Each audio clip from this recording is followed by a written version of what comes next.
O Senhor esteja convosco. Ele está no meio de nós. Proclamação do Evangelho de Jesus Cristo segundo Mateus. Glória a vós, Senhor. Naquele tempo disse Jesus aos seus discípulos: Pedi e vos será dado. Procurai e achareis. Batei e a porta vos será aberta. Pois todo aquele que pede, recebe. Quem procura, encontra. E a quem bate, a porta será aberta. Quem de vós dá ao filho uma pedra quando ele pede um pão? Ou lhe dá uma cobra quando ele lhe pede um peixe? Ora, se vós, que sois maus, sabeis dar coisas boas a vossos filhos, quanto mais vosso Pai que está nos céus dará coisas boas aos que lhe pedirem. Tudo quanto quereis que os outros vos façam, fazei também a eles. Nisso consiste a lei e os profetas. Palavra da salvação. Glória a vós, Senhor. Podemos sentar, que o Espírito Santo nos ilumine, nos abra o coração, nos abra o entendimento, a palavra de Deus para nós.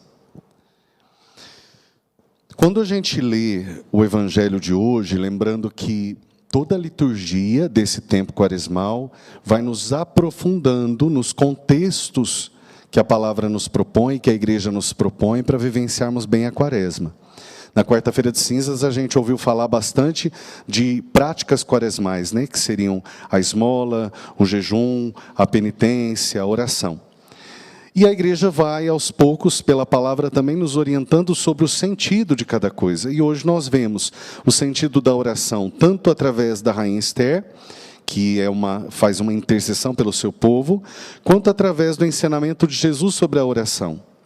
Só que se a gente tiver um olhar muito ingênuo ou muito superficial da palavra, a gente pode não entender muito ou questionar até.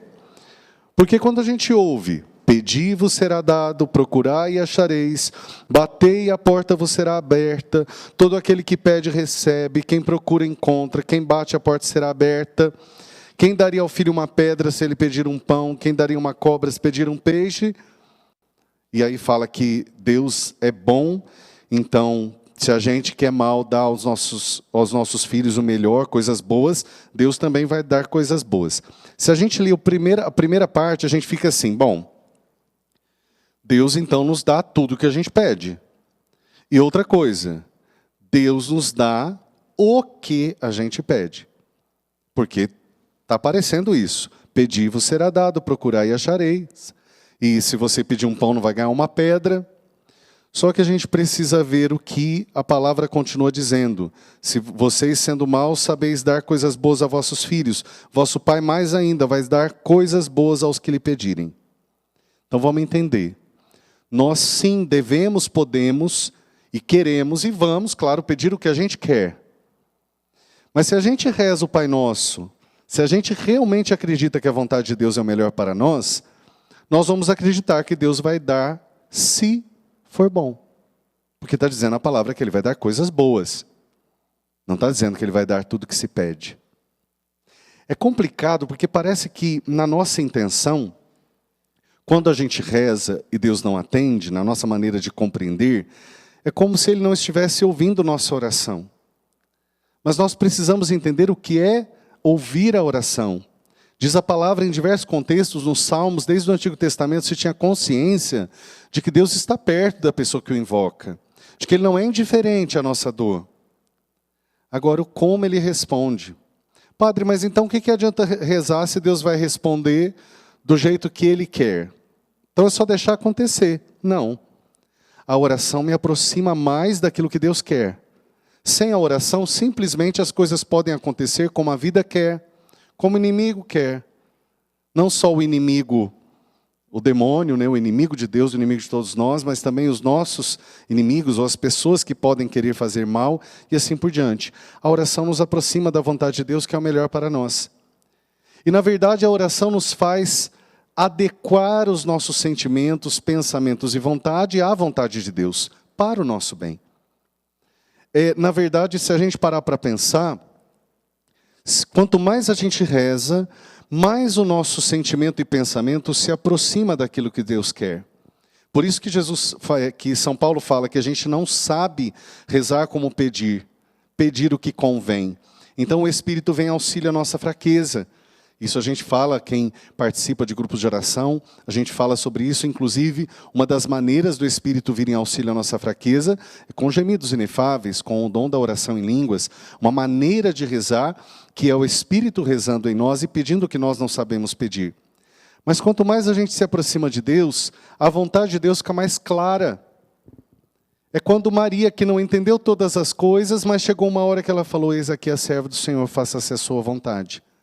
Ela disse sim para ser a mãe do Salvador, embora não sabia tudo o que aconteceria. Mas ela já entendeu que seria a mãe do Salvador. Em alguns momentos a gente não entende tudo o que vai acontecer, mas a gente entende por onde Deus quer que a gente vá. Então, realmente, esse pedir e recebereis passa a ter sentido. É aquela certeza de que, Senhor, faz em mim a sua vontade, realiza o teu querer. E aí a gente vai pedir: o meu querer é esse e esse. Com o tempo, aquela distância entre o nosso querer e o querer de Deus vai diminuindo, porque a oração nos torna amigos do Senhor. E aí, de repente, aquela mãe que pedia para o filho, que o filho se desse bem naquela prova daquela faculdade, depois de alguns momentos na vida, ela já não pede daquele jeito. Ela pede ao Senhor: Senhor, se for para o bem do meu filho, que dê certo. Quantas mães eu vejo falando comigo sobre os relacionamentos dos filhos? Que no começo fala: ai, aquela moça é tão boa para ele, ou aquele moço é tão bom para ela. E aí depois de um tempo começa assim: Senhor, se for para o bem, ajuda que eles caminhem bem, que dê certo. Não é que a pessoa está dizendo: Deus faz o que quer, não vou nem rezar. Não, eu estou rezando para que as coisas vão se coincidindo de tal forma que não haja atalhos, que realmente aconteça a vontade de Deus. Porque quando a gente se afasta, Deus vai nos dar oportunidade, embora em alguns momentos vai ser tarde mesmo. Isso faz parte da história, da vida. Mas Deus vai nos conduzir, e em alguns momentos a gente vai poder reencontrar o caminho, como o filho pródigo. A gente vai reencontrar, mas talvez quanto mais próximo a gente estiver de Deus na oração, menos tempo a gente gasta caminhando onde não deveria. Menos tempo a gente gasta exercitando o coração com aquilo que não é preciso. E menos tempo a gente gasta reclamando do que não deu certo, porque até o que não deu certo tem sentido para Deus. Até da dor mais terrível ou daquilo que aparentemente deu tudo errado, Deus pode tirar um bem maior. A gente sempre aprende. Então, não se desespere diante de um momento difícil. Esses dias eu falava sobre isso, né? Eu não sei eu acho que aqui eu também falei, né? Porque a gente vem e fala na paróquia, celebra na missa e fala em tantos lugares que às vezes a gente não sabe o que repetiu. Mas eu dizia que, às vezes, a gente sofre com a tempestade esperando que um dia chegue o sol. E às vezes a gente tem que aproveitar a tempestade também. E dizer: olha, que belo, que bom a chuva, que coisa boa. Em vez de lamentar porque a tempestade não passa. Eu, por exemplo, sou daqueles que acordei de manhã, se tem sol, se não tem sol, eu acho lindo do mesmo jeito. Tem gente que fica triste com o tempo fechado.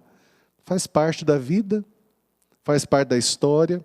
E ai de nós se não tiver tempo fechado e chuva, né? Misericórdia infinita. Na vida espiritual também é assim. Existe um motivo para as tempestades da vida. Existe um motivo, uma ação de Deus para tudo que a gente passa. Jesus em nenhum momento mentiu para nós. Quer me seguir? Tome a sua cruz e me siga. Você receberá 100 vezes mais, né? Deixando pai e mãe, deixando as coisas, mas com perseguições. Então Jesus em nenhum momento nos esconde. Só que Ele não quer o nosso mal. As perseguições e lutas da vida é para o nosso bem. É um exercício para crescimento. E aí eu quero aproveitar também, falando nesse contexto todo que Jesus ensina, que Jesus está dizendo para a gente insistir. Quem participou da missa ontem também, Jonas, falava que até o rei de Nínive, ouvindo o profeta Jonas, falava para o povo: vamos rezar com força. Né? Quer dizer, vamos ser firmes na oração, insista, não desista, né? Persista. Mas nós vemos que, às vezes, a nossa persistência e insistência precisa ser unida à sabedoria de uma estratégia. Foi o que aconteceu com a rainha Esther. Ela usou de uma estratégia com o rei para salvar o seu povo. Se a gente conhecer um pouquinho da história, ela teve a oportunidade de se salvar a si mesma. Dela ser salva sozinha. O que ela pediu? Não, eu quero a salvação do meu povo. E por causa da honestidade dela, ela conseguiu a sua salvação e a do seu povo. Mas ela pediu para Deus, me dá palavras certas. Olha como ela diz, me dá um discurso agradável, Senhor. Mais ou menos isso, né? Me dá um discurso agradável, me dá a palavra certa, vem em meu socorro. Faz com que os meus lábios tenham, aqui ó, um discurso atraente, agradável. E muda o meu coração. Até é estranho que ela fala, para que eu odeie aquele que nos ataca. Mas ela quer dizer assim, para que eu não fique sensível e iludida em nenhum momento. Que eu saiba perceber e distinguir a verdade. E que eu tenha um discurso adequado, uma palavra atraente, coerente. Ela não queria falsidade, ela queria verdade, mas ela queria falar do jeito certo. Ela queria que as palavras fossem convincentes. Na verdade, todos nós precisamos pedir esta graça ao Senhor. Senhor, eu tenho uma estratégia, eu vou rezar bastante, vou jejuar, vou me penitenciar, mas para resolver aquele problema que talvez envolva uma boa conversa, além da oração, da insistência, do jejum, eu preciso de sabedoria, preciso de paciência, preciso de palavra certa, né, de assertividade, como se diz.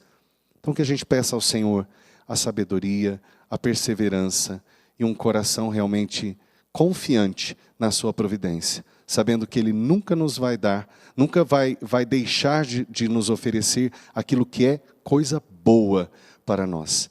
E eu termino dizendo que quando Jesus ensina sobre oração, parece que Ele muda de assunto, porque Ele fala no final, tudo o que quereis que os outros vos façam, fazei-o também a eles.